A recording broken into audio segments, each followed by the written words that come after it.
His daughter tried to share her food with a poor alien girl. No one expected her father's next move. Oraline Promenade hovered above the bay like a polished platform of metal and glass, built for people with credits, clean shoes, and time to judge. Inside the food atrium, soft white lighting reflected off stainless counters and porcelain plates. The ceiling tanks held slow-moving koi, their orange and silver bodies gliding behind transparent panels. The air carried the smell of Ferland seed coffee, sweet Zyronberry glaze, and sizzling brine lamb, fat hitting a hot pan. Jace Arlen sat at a small table with his 8-year-old daughter, Mira. He wasn't here for leisure. He came to the promenade once a week for work. He was a port logistics auditor for the harbor. On days like this, he met a few dock employers for quick lunch check-ins, reviewed supply sheets, and made sure no one was cutting corners on safety gear or storage. It wasn't glamorous, but kept him out of the Navy's medical corps. He had left that life behind after years of patching up bodies and sending bad news to families. He felt uneasy in upscale spots like this. The polished surfaces and hushed tone reminded him of rooms where people pretended problems didn't exist. He preferred the harbor stands where workers ate with their sleeves rolled and boots still wet from the dock. Mira didn't notice any of that. She sat with her feet tucked under her chair, hair tied with a faded blue ribbon, eyes bright as she watched the koi overhead. Mira tore her larn fruit flatbread into halves, then quarters. She liked making equal pieces, so sharing felt fair. The bread was warm, lightly crisped on the edges, purple fruit slices soft inside. Across from them sat a girl at a smaller table, alone, elbows tight to her sides, shoulders drawn inward. Her skin was a deep violet tone, the shade common among the Orenyi.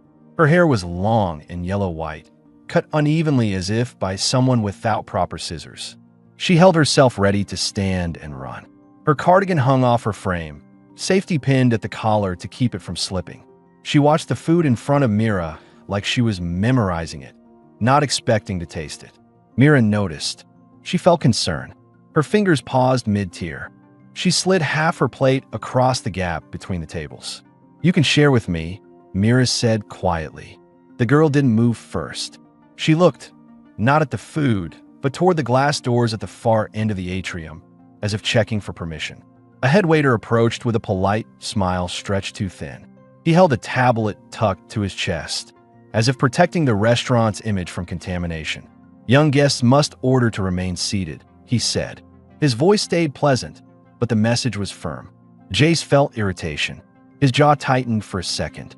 He stood, keeping his tone even and controlled. "She's eating with us," he said. The head waiter blinked, not used to pushback spoken so calmly. "Of course, sir. If she's with your party, that's different." He stepped back with a stiff nod, but his eyes flicked across the room to check if anyone saw. They had. A few customers glanced over the rims of their cups. One woman lifted her napkin as if smell alone offended her. Jace lowered himself to eye level with the girl. His movements were slow, intentional, so he didn't spook her. "I'm Jace," he said. "What's your name?" The girl swallowed. "Ely." Her voice was soft, careful, as if she'd been scolded for speaking too loudly before. He nodded once. "Good to meet you, Ely. Where's your mother?" Ely raised her chin toward the doors. Outside the glass, a woman stood under a strip of ceiling light. She didn't come in. She stayed at the threshold like stepping farther might cost her something she couldn't repay. The woman's posture was straight, almost ceremonial. She was tall and slim, with the same violet-purple skin tone, but hers had a faint sheen, like polished stone under light. Her hair, long and yellow-white, hung loose, reaching her waist. She wore a seaweave shawl wrapped over one shoulder and a sand-colored skirt that hit below the knee, frayed along the hem. No shoes. Her feet showed roughened skin and a small cut at the heel. A simple anklet of tied beads clicked when she shifted her weight. Nalara, Ely's mother. Jace could read people quickly. Years in the medical corps had forced him to look past surfaces to see pain, pride, and when someone was close to collapsing. Nalara didn't look weak. She looked starved, exhausted, and stubborn enough to break before bending. Mira followed his line of sight and waved. "She can sit too." Nalara didn't move. She kept her chin lifted, eyes steady, refusing to look desperate. Jace picked up an extra plate from the counter, 2 brine lamb and a flatbread. "Charge them to my table," he said to the cook. The cook recognized him from the harbor canteens and nodded. Jace walked to the doors and set the plate on the ledge beside Nalara, not forcing it into her hands, not making a show. "You and your daughter are welcome to join us," he said. Nalara studied him. Her eyes moved from his face to his rolled sleeves, to the faint medical scars that crossed his wrist, marked from field sutures pulled under pressure. She seemed to weigh whether he was sincere or performing kindness for an audience. "I do not want trouble for you," Nalara said. Her voice was formal, her consonants crisp, shaped by someone raised to speak with restraint. "You're not causing trouble," he said. "Eat, then decide what's next." She hesitated only long enough to keep her dignity intact, then stepped inside. Not fully, just enough to accept the offer without looking like she needed it. Ely relaxed when she saw her mother eat. Her shoulders lowered, her first real exhale of the day. A man at a nearby table muttered to his partner, "Not quietly enough. People bring strays in now." Mira heard it. She felt anger. Her lips tightened, and she looked at the floor because she didn't know how to answer without crying or shouting. Jace heard it too. He didn't react outwardly. He noted the man's face, voice, and table number with the clinical precision he used when logging an incident at the docks. But Nalara reacted. Her spine straightened like a rod, her hand clutching the shawl edge so tightly the fabric strained. She didn't eat the last piece of meat she was saving. She set it down as if shame had made it heavy. The headwaiter returned, now joined by a manager in a press jacket. The manager's smile was polite the way locked doors were polite. "Sir," the manager said, "the promenade maintains certain standards. We ask that all guests—" "Our tickets open," Jace said, gesturing to the counter. "We're eating. That meets your standards." The manager faltered. He wasn't prepared for someone polite, direct, and unwilling to be intimidated. He stepped back. Nalara eyed Jace again, as if reassessing him. He had defended them without grand gestures, without pity, and without making them look small. That mattered. Mira leaned closer to Ely. "We have extra food at home. You can have some too," she said, then added, "if you want." Ely held the flatbread close to her face to inhale the warmth before taking a careful bite. The fruit inside was soft and sticky, the bread crisp on the edges. Her eyelids fluttered at the taste, and for the first time she looked like a child enjoying food, not a starving child preparing to lose it. Jace checked their table. He saw Nalara shift her weight and rub the back of her heel against her calf.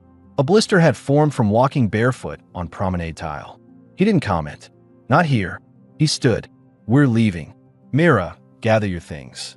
The headwaiter stepped toward the exits to intercept, but Jace didn't turn toward the main walkway. He led them toward the side service corridor where staff moved carts stacked with trays. The corridor smelled of detergent and fryer oil, but it didn't have eyes watching them. Outside, the rain had begun. Light droplets hit the metal deck in a scattered rhythm. The city below was lined with moored boats and stacked buildings along the harbor curve. Mira reached into her pocket and pulled out one of her tiny glass tide shells. She pressed it into Ely's hand. "This is a trade, not charity," Mira said, suddenly serious. Ely blinked at the small shell. Then she pulled a thin yellow-white ribbon from the pinned cardigan, clean, carefully kept, and tied it around Myra's wrist. "Trade," Ely said. Nalara watched the exchange. She felt conflicted warmth. Her daughter had given away something personal, but the gesture had weight. She let it happen. Jace met Nalara's eyes. "My place is 15 minutes from here. The rain's getting heavier. Come eat properly. Washington. Then decide your next move." Nalara drew her shawl tighter. "We do not attach ourselves to easy kindness. It often turns to debt. It's not charity," he said. "A meal.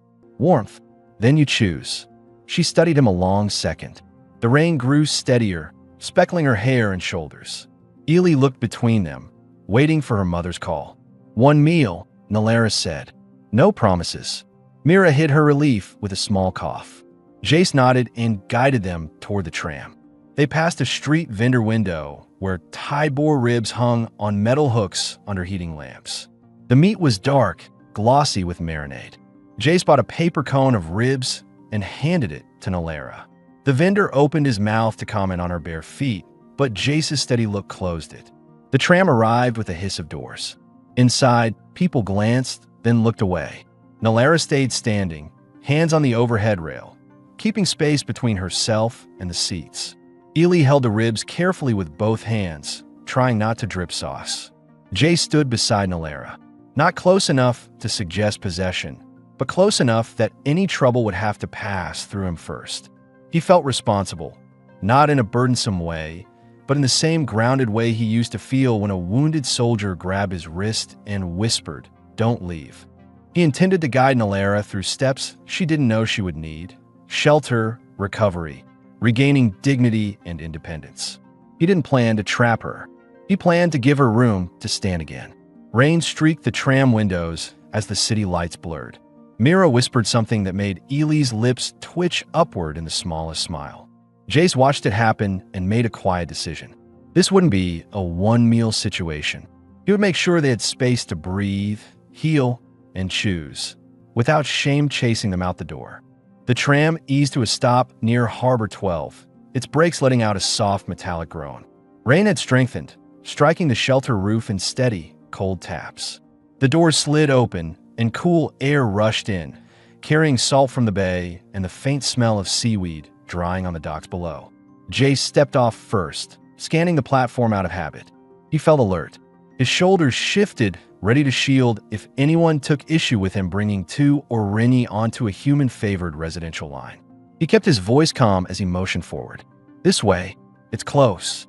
Nalara stepped off with measured grace, holding the paper cone of Tide-Bore ribs as if balancing something fragile.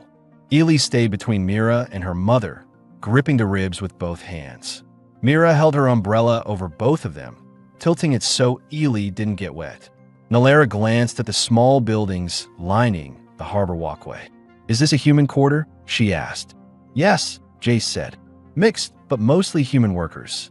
No one will bother you here." He didn't add "not while you're with me." No need to make her feel handled. As they walked, rainwater pooled between the metal planks. The harbor looked different from the polished promenade. Less shine, more life. Yellow rain jackets hung on railings to dry. Fishing crates stacked outside doors. Laughter came from a window where dock hands played cards. A cat with oil-black fur darted across their path, chasing something that skittered beneath a crate. Mira spoke quietly to fill the silence. "Dad fixes things for the port." She wanted Ely to know her father wasn't someone who would abandon them once they were inside. "I audit shipments, safety logs, and storage." Jace added, not wanting Mira to overstate. "I used to be a medic. Navy Corps." Nalara's eyes shifted to his wrist scars. She had noticed them earlier. "You left?" "Yes." His tone cut off further questions. He wasn't ready to unpack why. They reached a 3-story harbor apartment built from light steel with sea glass panels along the stair rail. Jace keyed the door. The lock clicked, and warm yellow light spilled out into the rain. Inside, the space was small but lived in. Soft towels hung near the entry, drying from that morning's wash. A line above the kitchen window held clipped socks and shirts. A kettle steamed on the counter. The place smelled like taro leaf broth that had simmered earlier and the faint lemon of cleaning soap. Jace felt a shift in his chest, the moment where bringing someone in stopped being an impulse and became responsibility. He took 2 towels from the rack and handed them out. "Dry off. Shoes can stay by the door," he said. Nalara paused at the threshold. She felt exposed. Her fingers gripped the shawl, tightening around her collarbone, but Ely stepped forward into the warmth and Nalara followed. Mira kicked off her sneakers. Ely hesitated, then removed her thin flats, too small for her feet, edges cracked. She placed them neatly beside Myra's shoes, as if copying a rule she hadn't learned. Jace noticed Ely's left sock. The heel was worn through, revealing scraped skin. He crouched, not touching her yet. "Did you walk far today?" Ely nodded. "From Pier 8. We came this morning." That explained the blister on Nalara's heel and the exhaustion behind her posture. Pier 8 was a long walk, especially in rain and with a child. Nalara straightened her shawl. "We were looking for postings. Cleaning, laundry, dock food prep." Her voice carried no shame, only fact. No one took us on. Mira frowned. They should have. Her tone was simple, unfiltered justice. Jay set a pot on the stove and added broth, chopped root vegetables, and the rest of the Tide boar ribs torn from the bone. The smell rose quickly, rich and filling. He placed bowls on the table, ceramic, chipped at the rim but clean. He felt the need to set boundaries gently. Eat. Wash after. You decide tomorrow what you want to do. I'm not keeping you. That mattered to Nalera. Her shoulders loosened slightly. Thank you. One night is enough. He didn't contradict her. He planned to give her space to change that choice herself. They sat. Nalera watched how he arranged the bowls. He served the children first, then her, then himself, without ceremony, but with order. Ely held the spoon awkwardly, so Mira showed her how to angle it to get meat and broth together. Nalera tasted the stew. Her eyes closed briefly. It had been days since she'd eaten meat that wasn't scrap ends or cold vendor discard. The warmth spread through her chest. She felt relief. She hid it by picking out a piece of carrot for Ely. Small bites chew well. Jace ate quietly, giving them space to settle. He watched how Nalera held herself back straight, as if ready to move if anyone changed tone. She scanned the room without appearing nosy, taking in exits, windows, and where he kept his tools. Survival instincts he recognized. You're not from Oraline, he said, not as an interrogation, but a bridge. No, Nalera said. We came 3 weeks ago. We left our enclave. Ely's father died last winter. The elders said we were a burden. We did not stay to hear the rest. There was no tremor in her voice. The pain was old enough to speak of without cracking. Mira looked at Ely. I'm glad you didn't stay there, she said softly. Nalera's eyes softened. That simple sentence meant more than sympathy. After dinner, Jace filled a basin with warm water and set it near the bathroom door with soap and a clean cloth. He placed a folded long shirt, a clean one of his, on the counter with a pair of soft cotton shorts. You can wash first, he said to Nalera. The water gets hot fast, so turn the dial a little at a time.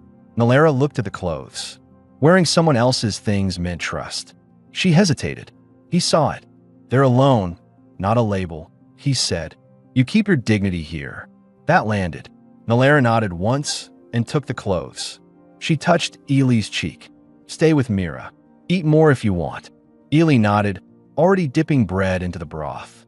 While Nalera washed, Mira whispered to Jace, are they staying more than one night? Ely needs a bed. Jace kept his voice low. It's her choice. Let her feel safe first.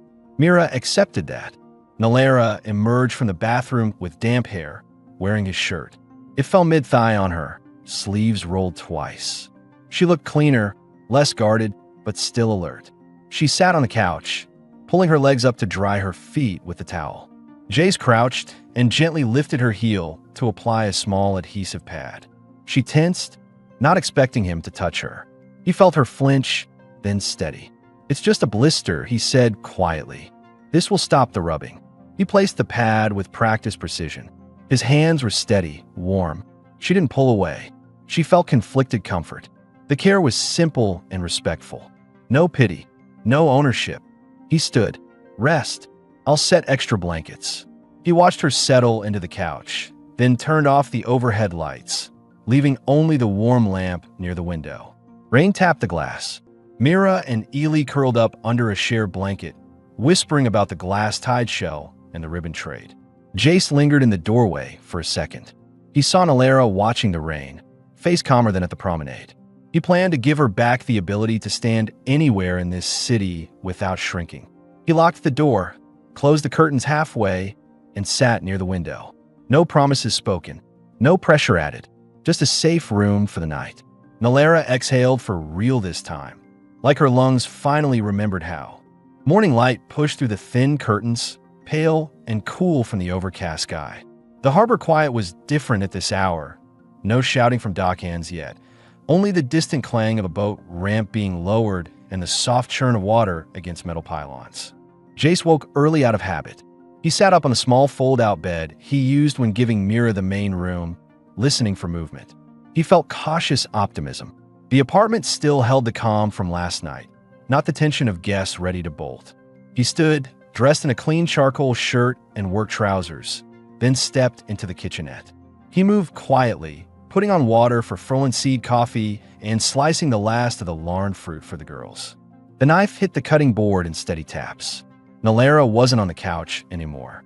A quick check found her in the corner of the kitchen, already awake, sitting on a folded towel on the floor with Ely curled asleep in her lap. Nalara's hair was still damp from the night before, combed through with fingers, falling smoothly over one shoulder. Jace noticed she had sewn the loose seam on Myra's backpack strap using a neat, tight stitch done while the rest slept. She felt uneasy about resting in someone else's space. Her posture stayed upright, as if prepared to leave the moment something shifted. But Ely slept, head against her mother's ribs, small fingers holding a scrap of Myra's ribbon. Nalara didn't move, afraid to wake her. "You can lie down next time," Jace said quietly, pouring water over the coffee grounds. "Guest or not, you don't sit on the floor here." Nalara met his eyes, guarded. "I slept enough." She needed the warmth. "She has it," he said, nodding at the blanket. "You could have taken the bed." "That would imply staying beyond courtesy," she replied. A thin line of control ran through her voice, but it wasn't cold, just protective. He understood the boundary she was trying to maintain. He didn't push. When the smell of coffee spread, Mira woke. Hair messy, eyes half open, she shuffled out with a blanket around her shoulders. She froze when she saw Nalara awake and quickly smoothed her hair, suddenly aware she had guests. "Morning," Mira said, voice scratchy. Nalara inclined her head. "Good morning." Ely stirred at the sound of Myra's voice, lifting her head, eyes squinting. She looked at Jace first, then the table, checking if food was still there. The memory of scarcity hadn't faded overnight. Jace placed plates with warm flatbread, pan-fried roots, and thin slices of the remaining Tide boar meat. "Eat," he said. "We can get more supplies after." Ely sat beside Mira. Their knees touched, and neither moved away. Jace poured a small cup of coffee for Nalara, sliding it across. "No obligation to stay after breakfast," he said, keeping his tone neutral. "But the rain hasn't stopped. If you need to wash clothes or rest more, the apartment is yours for the day." Nalara wrapped her hands around the cup. It was warm against cold fingers. She breathed in the steam. "You give too much space for someone you just met." He leaned against the counter, arms folded. "I've seen what happens when people have none." She took a sip. The bitterness made her blink, but she held the cup tighter. "Orinyi don't take favors lightly." "I'm not offering favors," he said. "Options." Silence settled, not uncomfortable. Mira helped Ely spread fruit paste on flatbread, showing her how to press the edges so it didn't drip. Ely copied her exactly, brow furrowed in concentration. Jace watched them, then addressed a missing detail he knew would matter if this continued. He kept his voice low, for Nalara alone. "Some buildings around here have residents who think Orinyi shouldn't be in human quarters. If anyone comments, I handle it. You won't have to." Nalara paused, coffee halfway to her lips. She felt both wary and surprised. "You assume we might stay." "I assume you deserve the choice," he said simply.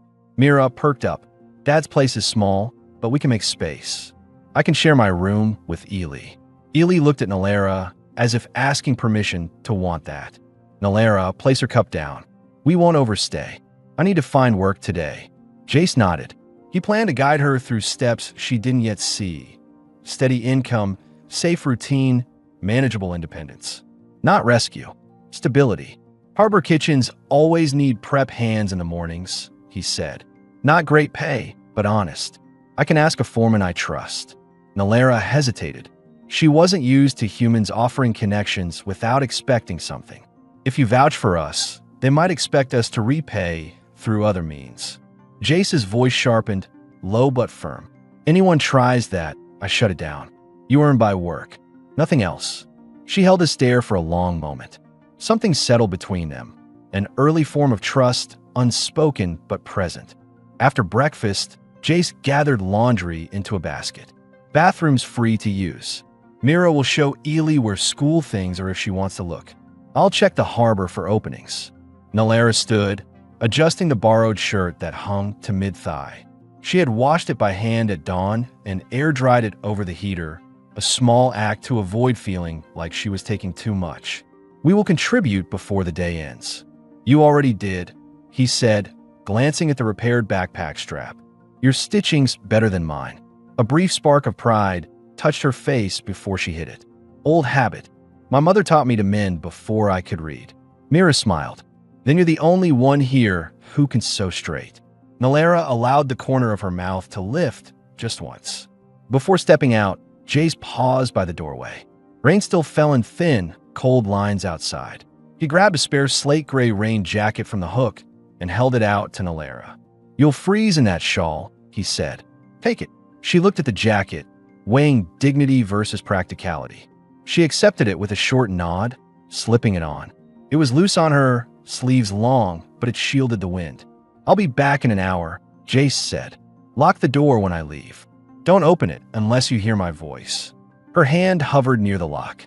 "You speak as if danger follows us." "Not danger," he said, meeting her eyes, "but prejudice.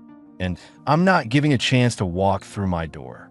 He stepped outside into the rain, pulling his collar up. Nalara watched him from inside, one hand on the borrowed jacket. She felt a strange mix of caution, gratitude, and something more dangerous. Hope that staying longer than one night might not ruin her. Ely tugged her shawl. "Can we stay today?" Nalara didn't answer right away. She looked at Mira setting out crayons on the floor for Ely to join. The apartment felt warmer now, less like a stranger's space. "We stay today," she said quietly. "Only today." But the certainty in her voice was already thinning. Late morning lights settled across the harbor by the time Jace returned. His jacket was wet at the shoulders, hair damp from the walk. As he stepped inside, the apartment was warmer than when he left. The air held a mix of soap, broth, and a faint citrus cleaner. Nalara looked up from the small table. She had cleaned the kitchen counters, folded blankets, and swept the entry floor. Her borrowed shirt and shorts were now dry, her long yellow-white hair braided loosely over one shoulder. Ely and Mira sat on the floor drawing, the crayons lined in a careful row. Jace felt a quiet satisfaction. They hadn't run. He set a small wrapped parcel on the counter. "Harbor Canteen owed me a favor. Fresh meat and flatbread." Mira cheered and bounced up. Ely smiled shyly, eyes bright at the mention of meat. Jace hung his jacket. "I spoke to a foreman at Dock Row 6. They need hands to prep fish and clean work tables. It's paid daily. No contracts." Nalara paused mid-wipe of the table. She felt cautious hope. Would they accept Oreni? "I wouldn't mention your enclave or last employer," he said, keeping his tone practical. "Just your skills. They care more about speed and hygiene than race." She considered that. "I can gut and clean fish. I learned beside my father. He served the harbor fleets when Oreni still worked openly with humans. That filled a gap he hadn't asked about, why her skills fit here. "You'll manage fine," he said. "If you want the job, I'll walk you over this afternoon." "I want it," Nalara replied, voice steady. "Work must start." Jace moved to the kitchenette and sliced the meat, a tender cut smelling of smoke and spice. He heated a pan, added a small spoon of oil, then laid the meat down. It sizzled instantly. He placed flatbread near the flame to warm. As he cooked, he addressed another missing detail. "If you stay here longer than a night, the landlord will want names on the resident list. He doesn't care who lives here, he just needs it logged for safety drills. Non-human names don't get flagged in this district, not like in the promenade." Nalara listened closely. She felt tension. "If we register, it ties us to your home. That creates obligation. Only if I ask something in return," he said. "I won't." She studied his face. He wasn't negotiating, he was informing. "Then we wait," she said. "No registration until we stand on our own." "Works for me," Jace said. He plated the food, warm flatbread with slices of seasoned meat and a side of salted root chips. The smell filled the apartment, rich and familiar. Ely edged closer to the table as if drawn by instinct. "Hand washed?" Jace asked. Ely nodded. Mira held up her clean palms to prove it. They ate. Ely took a bite and closed her eyes at the taste. Nalara ate with deliberate restraint, but she didn't hide how the food eased something tight in her chest. Halfway through the meal, Jace noticed Nalara's gaze linger on the window overlooking the harbor. Rain had stopped. Boats rocked gently below. People carried crates from a morning delivery. "You can go out there without trouble," Jace said. "This district sees Orenyi every day. Not many, but enough." Nalara drew a slow breath. In the Enclave, humans came only to trade. Every interaction was formal. "Here, everything is mixed. Different doesn't mean dangerous," he replied. "But if anything feels wrong, you tell me." Mira wiped her mouth with the back of her hand. "Can Ely come to the schoolyard with me later? Kids play there after lessons." Nalara considered. "If there is no mockery." "My class isn't like the promenade," Mira said. "They only mean one moved schools last month." That small detail closed the question of Myra's background, why she handled cruelty so clearly. She had seen it. After lunch, Jace washed the dishes. Nalara joined, drying each plate and stacking them without being asked. Their movements fell into rhythm, quiet cooperation, not forced. He felt a pull toward her. Not romantic heat yet, something simpler, respect mixed with attraction. He noticed the way she rolled her sleeves neatly, how her fingers were steady and precise when she stacked dishes. She cared for order without obsession, a balance he rarely saw. He kept his voice steady. "When we go to Dock 6, stay close at the entry. Some workers talk rough, but they're not a threat." Nalara tied her shawl again, this time under the rain jacket he'd lent her. "I can handle rough talk. I won't have Ely hear it." "You won't take her with you," he said. "Mira and a neighbor can watch the girls. Safe place, 3 doors down."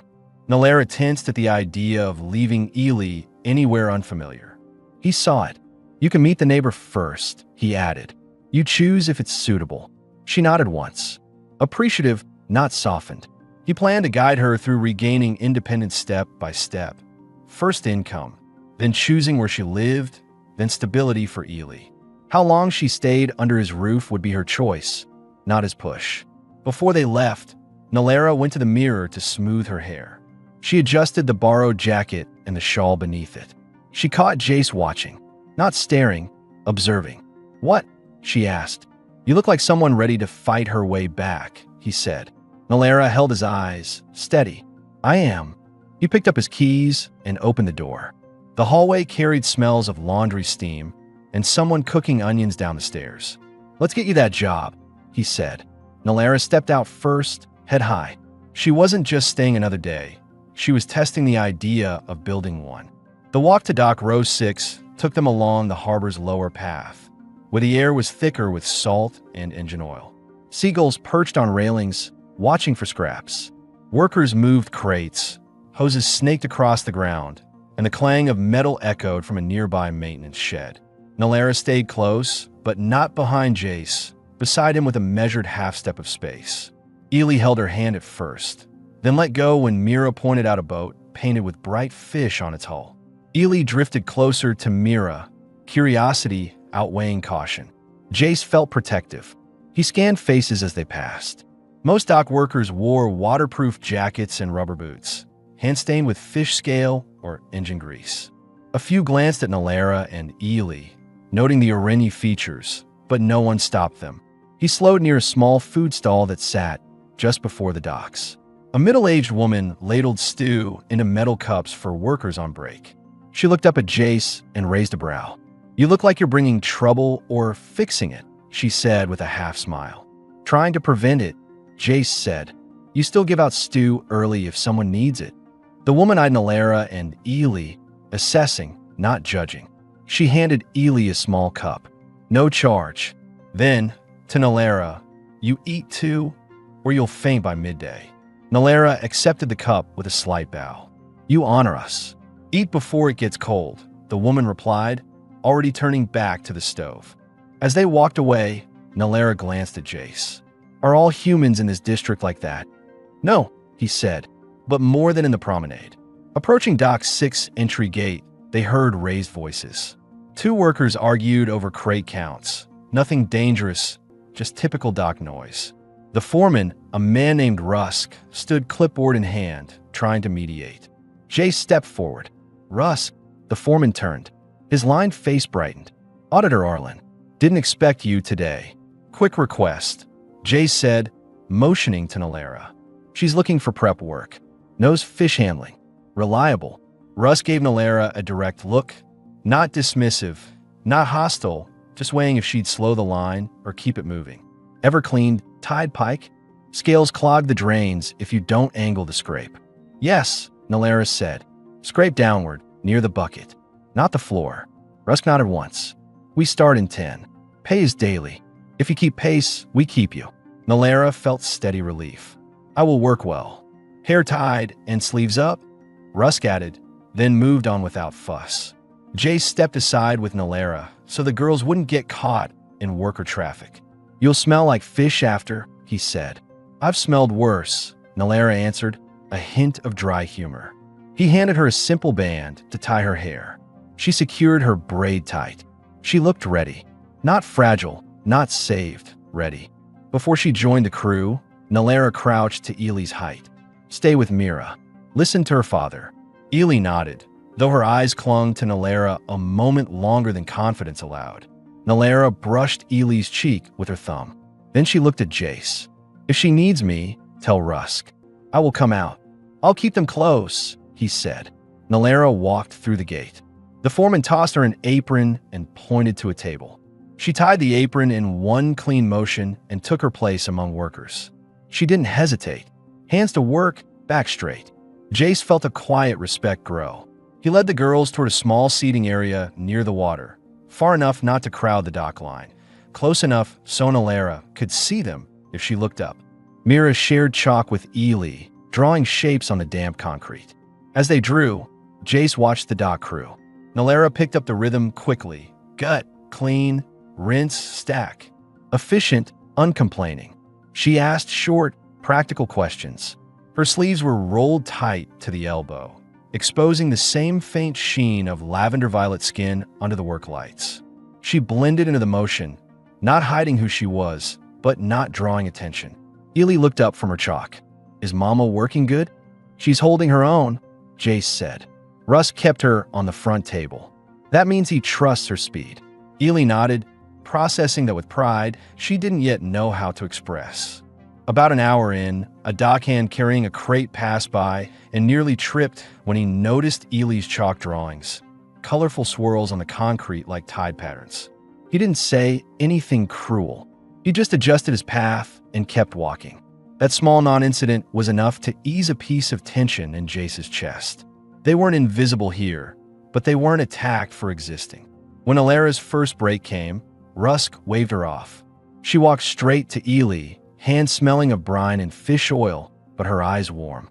Ely rushed to hug her, then stopped at the last second, glancing at the smell. Nalara smiled faintly and put a hand on her head instead. It is good work, she said. Hard but honest. Jace handed her a clean cloth to wipe her hands. Drink some water, he said. Nalara took a sip. Rain clouds were thinning overhead, a thin line of sun slipping through and warming the dock railings. She watched her daughter laugh with Mira. Something in her face softened, less guarded, more present. She felt something unfamiliar but welcome settling in her body. Safety, not dependence, just one day without running. You did well, Jace said. Rusk won't waste breath praising you, but keeping you at the front table says enough. I prefer silence over false praise, she replied. Her break ended. She went back to work without needing encouragement. Jace watched her blend into the routine, an outsider yesterday, a worker among workers today. He planned the next quiet step for her, learning the pace cycle, building consistency, then choosing her own footing in the district. Ely tugged his sleeve. Can Mama work every day? Jace crouched slightly. If she wants to, but she needs rest too. Ely nodded, trusting that answer. As the shift continued, the harbor moved with a calm rhythm. Cutting knives, crate locks snapping shut, gulls diving for scraps. Jace stayed with the girls, ready if anything shifted. For the first time since meeting them, he wasn't preparing for their exit. He was preparing for their stay. By late afternoon, the workday at Dock 6 wrapped. Crates loaded, tables rinsed, drains cleared. The harbor air shifted as engines quieted and workers peeled off gloves. Nalara washed her hands at the outdoor sink, rubbing under her nails until the fish smell faded enough not to cling to Ely. Her arms ached from the repetition, but it was a clean ache, earned, not inflicted. She felt grounded. Her first honest wages in weeks sat folded in her pocket, wrapped in a thin receipt slip. Not enough to live on yet, but enough to buy food without borrowing. Jace gathered the girls as Nalara stepped out of the gate. Mira ran up to her with a tight grin. "You were fast. Faster than the others." Nalara raised an eyebrow. "I doubt that." "I watched," Mira insisted. "Dad said they wouldn't put someone slow at the front." Nalara didn't look at Jace, but her hand briefly brushed her braid, a small release of pride she wouldn't show directly. "They allowed me to stay the full shift. That is enough." Jace noticed Ely staring at Nalara's apron. The smear of fish scales dried near the hem. "Hungry?" he asked. Ely nodded instantly. Mira nodded too, even though she'd already eaten a pastry before. Jace led them toward a row of harbor stalls that were shifting from afternoon to evening menus. Lanterns flickered on, casting soft amber light across wet planks. Vendors grilled meat skewers, steamed rice cakes, and sliced vegetable wraps on broad heated stones. Smoke drifted under awnings. He stopped at a small stall run by an older couple who knew him. The man behind the counter saw Jace, then looked at Nalara and Ely. He didn't blink or judge, just took out 4 plates. "Tide boar or reef fish tonight?" he asked. "Tide boar," Jace said. "Extra seasoning." They ate standing at a narrow side table. The meat was hot, slightly charred at the edges, seasoned with salt and a peppery blend that burned pleasantly at the back of the throat. Nalara chewed slowly at first, inhaling the warmth, then relaxed enough to take a second piece. Ely devoured her first plate and looked startled when the vendor set down a small extra portion for the little one, no charge. Nalara straightened. "We can pay." The vendor waved her off. "She's growing. Let her." Nalara didn't argue a second time. She gave a short, respectful nod. They walked back toward the residential blocks. Evening settled, but the harbor wasn't loud. Just a low hum of activity, workers heading home, lights glinting on water. Across the walkway, a group of teens played ball with a rolled glove. Their laughter echoed. Ely stiffened for a second at the noise, but Mira tugged her hand lightly forward, and it passed. When they reached the apartment, Nalara hesitated at the door. Yesterday, stepping inside was necessity. Today, it felt like a choice. Jace unlocked it and held the door, not looking at her while he waited. Inside, the apartment smelled faintly of soap and broth from earlier. The towels Mira had hung to dry now warmed near the small heater. Nalara removed the borrowed jacket and went straight to the sink to wash her hands again. Ely followed, mimicking her movements, scrubbing her tiny fingers with determined focus. Jace set 2 small coins on the counter, her earned pay. "Your wages for today." Rusk gave them to me to pass on. "He said you can return tomorrow if you want." Nalara dried her hands. She stared at the coins for a long second, absorbing the weight of them. She felt emotional restraint tighten her chest. "We will buy our own food tomorrow." "You can," Jace said, "or you can save it. Your choice." She closed her hand around the coins. "Saving is wiser." Mira and Ely pulled out crayons again, settling on the floor. Mira sketched boats, trying to copy the ones in the harbor. Ely drew tide shells and small fish. Jace leaned against the kitchen counter. "There's a bigger question to decide soon," he said quietly to Nalara, so the girls wouldn't fixate on it. "If you work steady at Dock 6, you'll need either a resident listing or you'll choose another place to stay. I won't push for either." Nalara looked around the apartment. Towels folded, floors clean, blankets stacked. It no longer carried the scent of strangers. She felt conflicted. "If we stay here, even short-term, the landlord needs our names." "Not yet," he said. "He only cares after a week." Nalara let that sit. A week sounded both long and dangerously comforting. She changed the subject, not to avoid, but to control pace.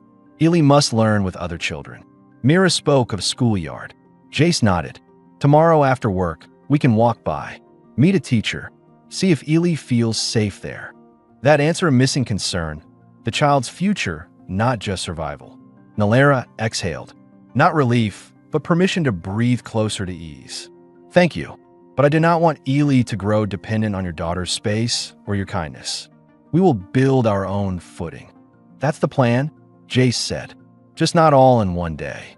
As evening settled, he prepared simple tea, orange root tea he'd bought from a vendor who stocked mixed goods for non-human families. He set a cup before Nalera without comment.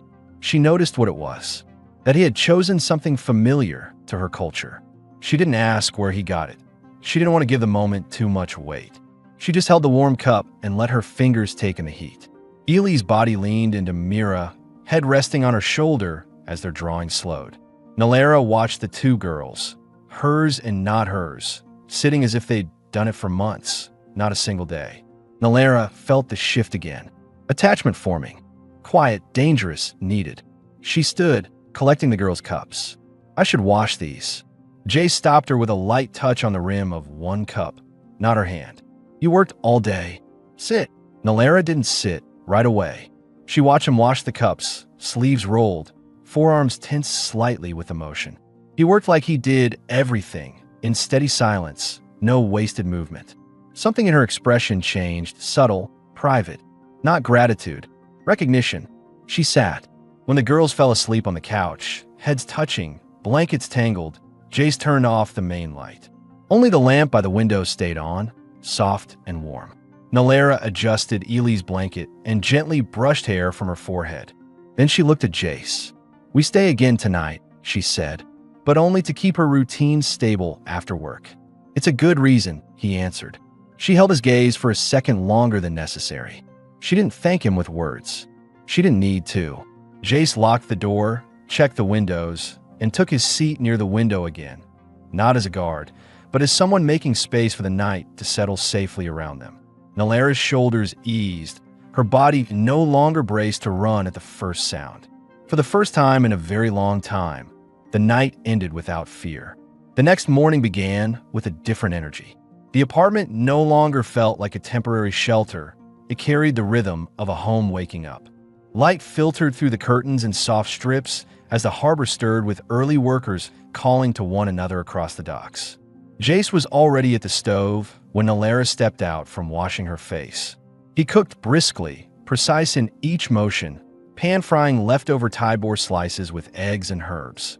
The smell filled the apartment with a savory warmth. Nalera watched from the doorway, arms folded loosely.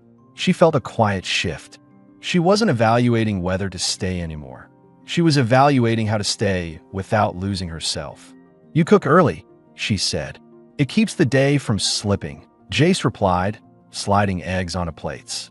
We'll need to leave soon if you want extra time to speak with the foreman before the shift. Ely climbed onto a chair, sleepy-eyed, hair sticking at odd angles. Mira attempted to fix it with a comb, then gave up and tied a small ribbon instead. They ate together again, this time without the tension of strangers sharing space. Forks clinked on plates without self-consciousness. Ely reached for second helpings without looking to Nalera for permission, and Nalera let her. After breakfast, they walked to Dock 6. Nalera wore the borrowed jacket again, shawl layered underneath. She carried herself with calm readiness. She felt determined. Her stride was firmer, shoulders squared, not rigid from defense, but from purpose. At the dock entrance, Jace slowed. After your shift, we'll stop by the schoolyard, he said. Only if Ely feels up to it. Nalera nodded. She needs peers. I won't shelter her from the world out of fear. Jace respected that answer. It aligned with his intent to help her regain independence, not replace her judgment. He left them at the gate, letting Nalera check in alone. Rusk barely looked up. Keep the same station, he said. It wasn't affection, but it was respect. She had earned her spot. Jace took the girls toward the market.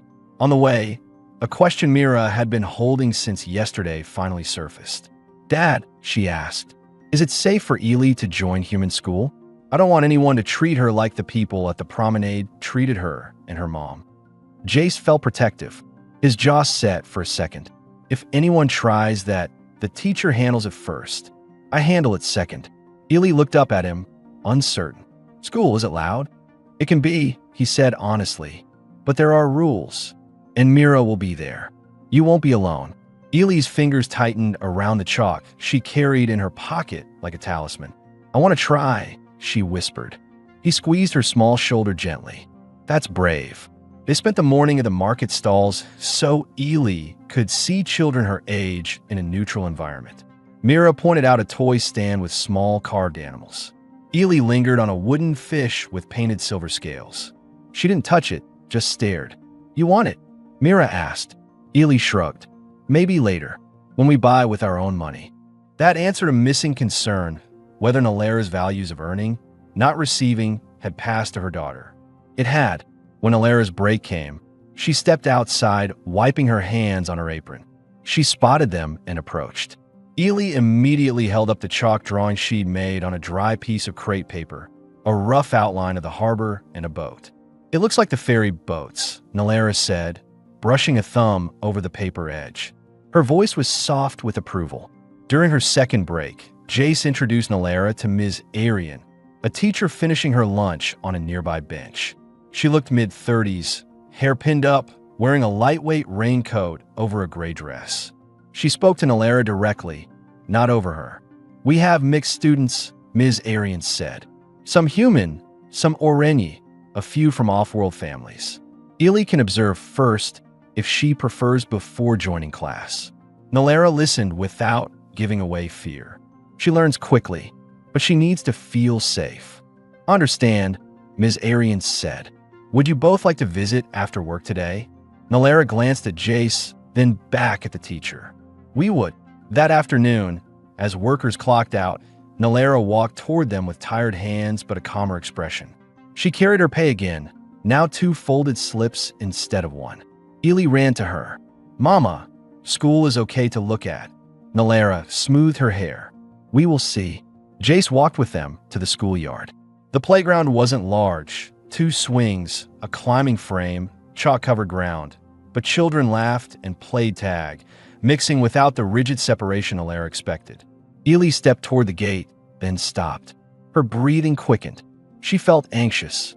Her fingers curled inward until her knuckles paled. Nalara crouched beside her. Fear is allowed, she said quietly, but we do not let it hold us. We face gently, step by step. Jay stayed behind them, not intruding. He knew this moment belonged to mother and daughter. Mira stepped in front of Ely, held out her hand, and said simply, "Come see the slide." Ely took her hand. They entered. No eyes turned hostile. A few children stared briefly, curiosity, not cruelty, then returned to their games. Mira guided Ely to the chalkboard wall where children drew.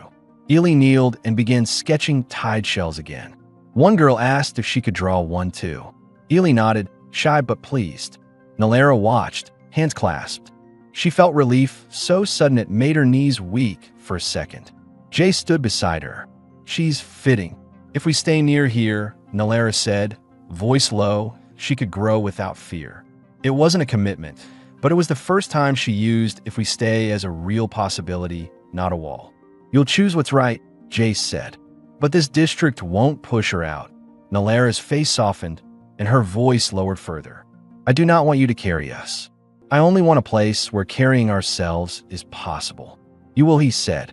I'm just holding the door open while you get there. When the girls finished playing, they walked home. The sky had cleared enough to show a thin line of fading sunlight across the water, turning the ripples gold. Back at the apartment, Mira and Ely washed up and changed into comfortable clothes. Nalara sat at the table, coins in front of her. She separated them into 2 piles, save, use. She placed 1 coin in the use pile and pushed the others to save. We buy bread and fruit with this, she said. Tomorrow, meat. Jace nodded. She was planning beyond the day. Progress.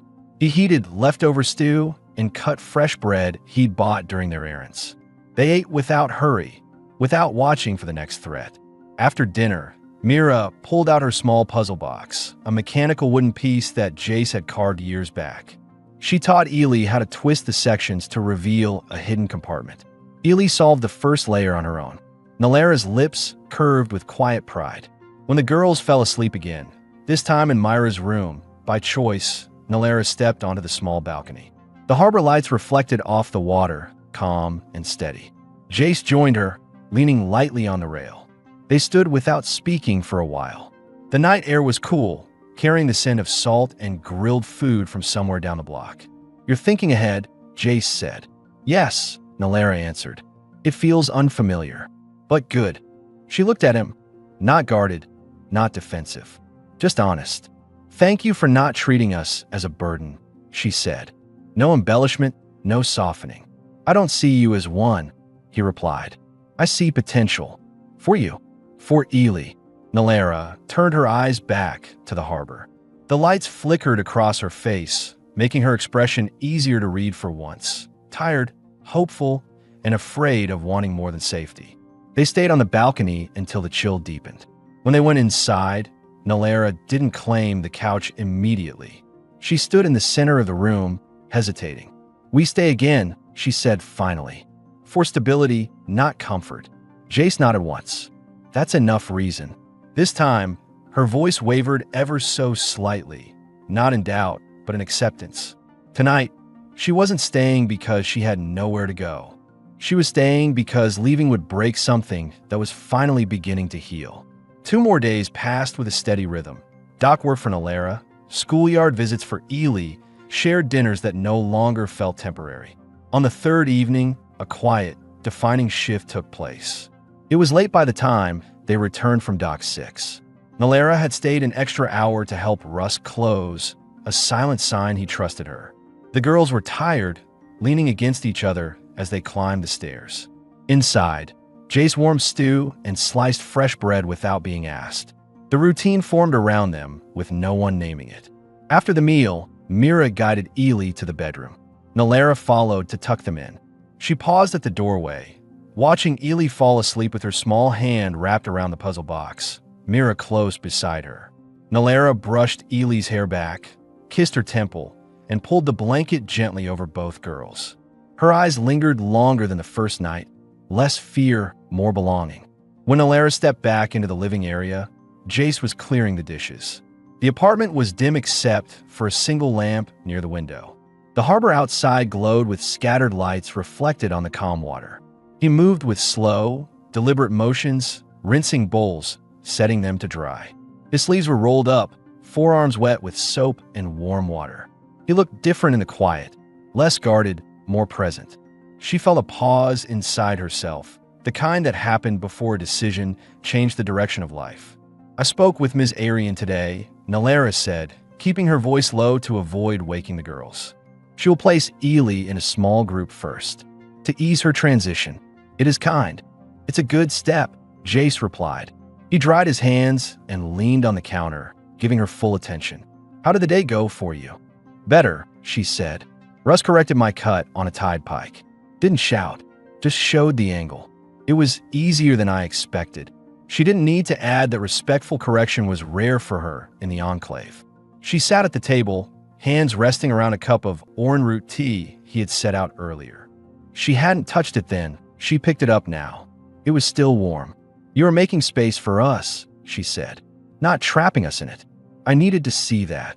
Jace pulled out the chair across from her, and Saturday, Nalara, staying here isn't meant to make you dependent.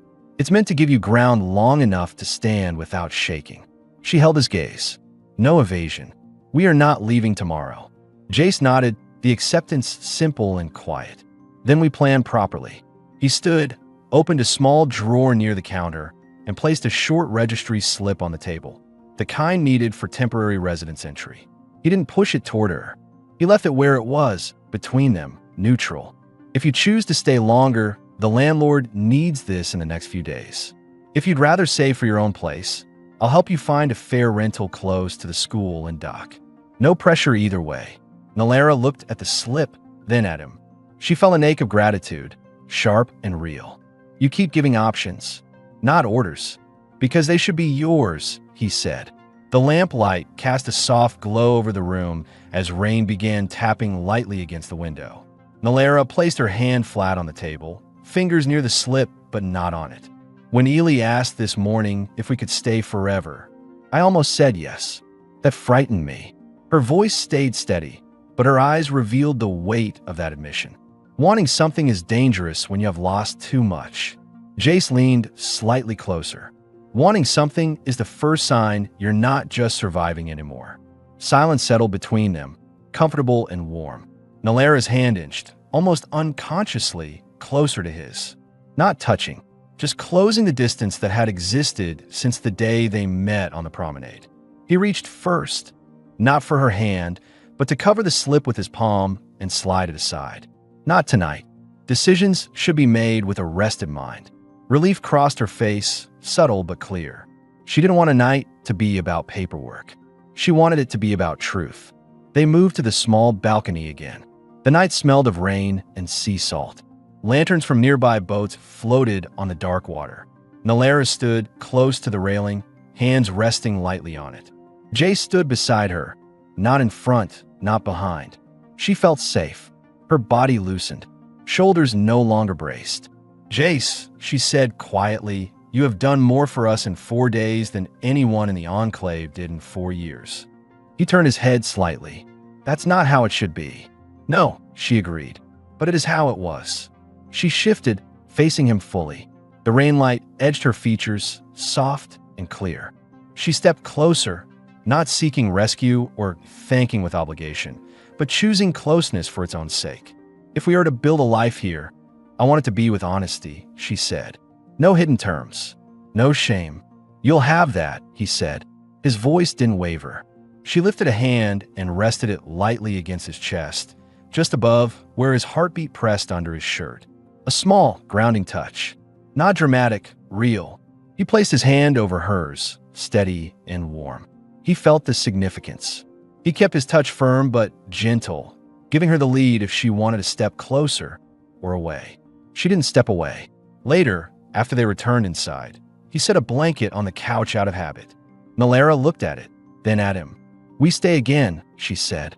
There was no hesitation now, and not only for stability. A quiet moment stretched, filled with something new. Jace nodded once, then stay. Before she lay down beside Ely and Mira, she turned back to him. "Good night, Jace." "Good night, Nalara." He didn't add anything more. It was enough. When the lamp went off, the apartment didn't feel like a borrowed space anymore. The air held the shape of a growing family, steady, intentional, and chosen. This night didn't end with survival. It ended with belonging.